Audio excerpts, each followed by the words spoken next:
Hello student, welcome to my another video. तो इस video में बात करेंगे बेटा क्वेश्चन नंबर 6 की, जो कि लास्ट क्वेश्चन है इस एक्सरसाइज का।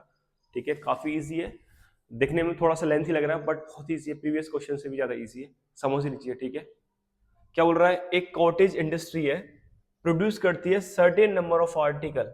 ठीक है, एक दिन में it was observe on a particular day, किसी एक दिन ये ऑब्जर्व किया गया that the cost of production of each was 3 more than twice the number of article produced on that day।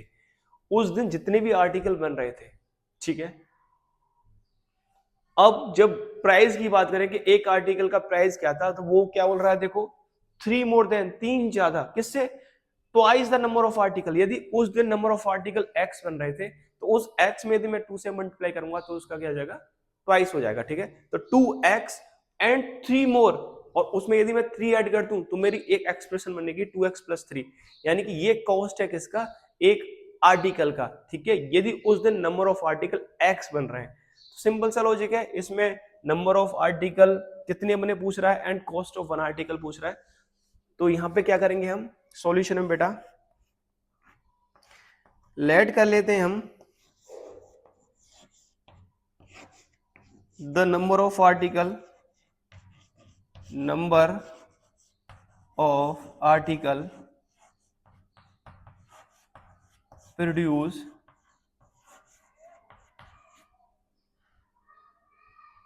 On that day, on that day, be x मान लेते हैं बेटा। ठीक है, तो कॉस्ट ऑफ वन आर्टिकल क्या हो जाएगा, कॉस्ट ऑफ वन आर्टिकल क्या हो जाएगा बेटा, 2x प्लस 3। ठीक है, क्या हो जाएगा, 2x प्लस 3 हो जाएगी। ठीक है, समझ में आई नहीं आई, ठीक है, 2x प्लस 3। ठीक है, नाउ अब उसके बाद क्या बोल रहा है, if the cost, total cost of the production on the day, उस दिन जो प्रोडक्शन हुआ उसकी यदि टोटल कॉस्ट 90 थी, तो अब आप एक चीज देखिए, यदि एक पार्ले जी का पैकेट 5 रुपए का आ रहा है, ठीक है, एक पार्ले जी का, तो 10 कितने के आएंगे, 50 के। यदि मैं आपसे सिंपल से ऐसे ना बोल के ये बोलता कि यदि एक पार्ले जी का पैकेट 5 का आ रहा है तो 50 रुपए के कितने आएंगे, सिंपल सी बात है, क्या करते आप, 50 में 5 से डिवाइड करते, ठीक है, 10 आ जाएंगे। और यदि मैं आपको वो टोटल कॉस्ट ना बताता, मैं आपसे बोलता कि एक पार्ले जी का पैकेट 5 रुपए का आ रहा है तो 10 कितने के आएंगे, तो अब 5 से 10 में मल्टीप्लाई करते, तो सेम कंडीशन। अब देखो, आपको पता है कि उस दिन कितने आर्टिकल बने, एक्स, एक आर्टिकल का कॉस्ट आपको पता है कितना है, 2x प्लस 3। तो total cost of total article क्या होगी, इसका इसमें मल्टीप्लाई करने से ही तो आई। तो यहां पे now according to question, according to question क्या हो जाएगा, x का मल्टीप्लाई किसमें, 2x प्लस 3 में, किसके बराबर होगी बेटा, वो 90 के बराबर। समझ में आया नहीं आया ये चीज, तो क्या हो गया, 2x स्क्वायर प्लस के 3x इज इक्वल टू 90। ठीक है, चलो आगे सोल्व करते हैं इसे। अब 2x स्क्वायर प्लस का 3x, इस 90 को इधर ले आओ, इज इक्वल टू 0। ठीक है, स्प्लिटिंग मेथड यूज कर लेते हैं, 2x स्क्वायर, देखो 90 का मल्टीप्लाई 2 में करोगे तो 180 हो जाएगा। अब इस 3 को किस तरीके से मैं तोड़ूं कि इस उन दो नंबरों का प्रोडक्ट क्या आ जाए, 180 आ जाए। तो देखो 12 का मल्टीप्लाई यदि मैं 15 से करूंगा तो 180 आएगा। ठीक है, तो मैं प्लस का यहाँ पे 15x लूंगा एंड माइनस का यहाँ पे 12x लूंगा, माइनस का 90 is equal to 0।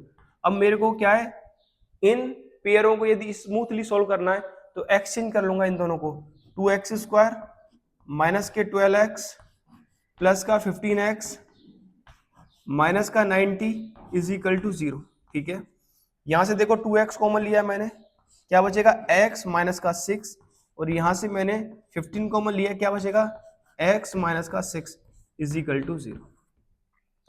2x plus का 15 x माइनस का 6 इज इक्वल टू 0। सोल्व करने पर यहाँ x की वैल्यू 1 तो आएगी, माइनस 15/2 जो कि पॉसिबल नहीं होगी, क्योंकि कोई भी वैल्यू नेगेटिव नहीं होती है, मतलब किसी भी चीज का कॉस्ट कोई ना कोई तो कॉस्ट होगा, ठीक है। और x इज इक्वल टू क्या होगा 6, तो ये वैलिड है, ठीक है। तो उस दिन नंबर ऑफ आर्टिकल कितने प्रोड्यूस हुए थे, 6 हुए थे। कितने हुए थे, 6 हुए थे, ठीक है। तो अब यहाँ पे लिख देंगे number of article, number of article is equal to 6, cost of one article, cost of one article is equal to क्या थी 2x प्लस 3, यानी कि 2 into 6 plus 3 is equal to ₹15। ठीक है। सो होप कर रहा हूं ये क्वेश्चन आपको अच्छे तरीके से समझ में आ गया होगा। एक्सरसाइज फिनिश हो गई, मिलते हैं नेक्स्ट वीडियो में नेक्स्ट एक्सरसाइज के साथ।